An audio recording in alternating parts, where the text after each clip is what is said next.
Before we begin together, pause the video, read through the problem, even work it through yourself first if you can, and then resume the video to go from there.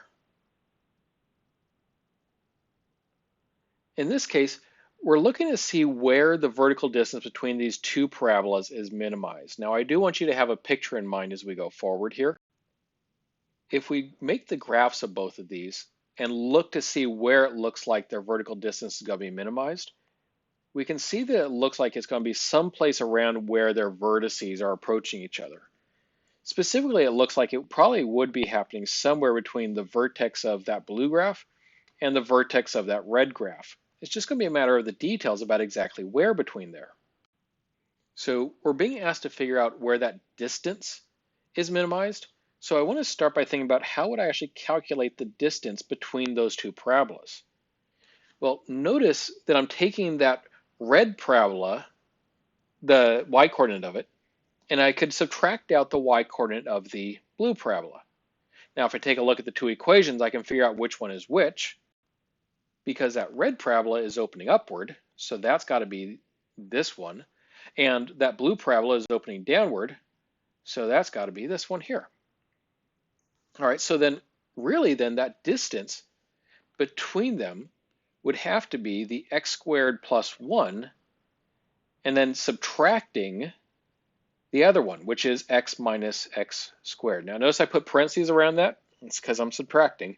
If I had left those out, it would have had a very different feel. It would have meant something very different. But I can go ahead and simplify this here. So that's going to give me x squared plus 1 minus x plus x squared. And then I can combine some like terms. I'm going to go ahead and put it into standard form as well as I go here. So I'm going to call that 2x squared minus x plus 1. Now remember what we're trying to do here. We're trying to minimize this distance. Well, that means we're going to find our derivative. So d prime equals 4x minus 1. And then we set that derivative equal to 0. So set it equal to 0 and solve it from there. And you should find that x equals 1/4. And so the x coordinate at which they are the closest is right here at 1/4. And if we zoom in on the graph, we can actually see that taking place there. And it kind of makes sense, right?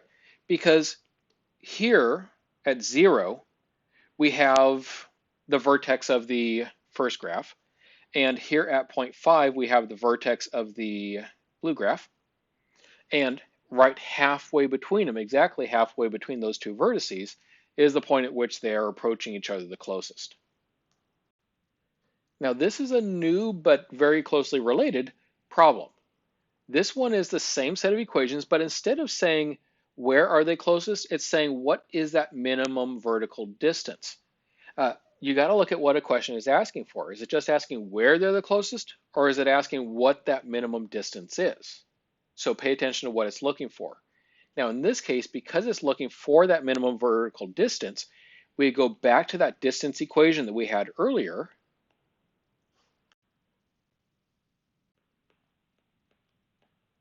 And we could take the x value that we found earlier and plug it in there to find out what the distance would be. So then it would be 2 times 1/4 squared minus 1/4 plus 1. And so from here, it's just a matter of actually doing those computations. I know some of you are going to reach for the calculators on this one, but I want us to see how we could do it without it.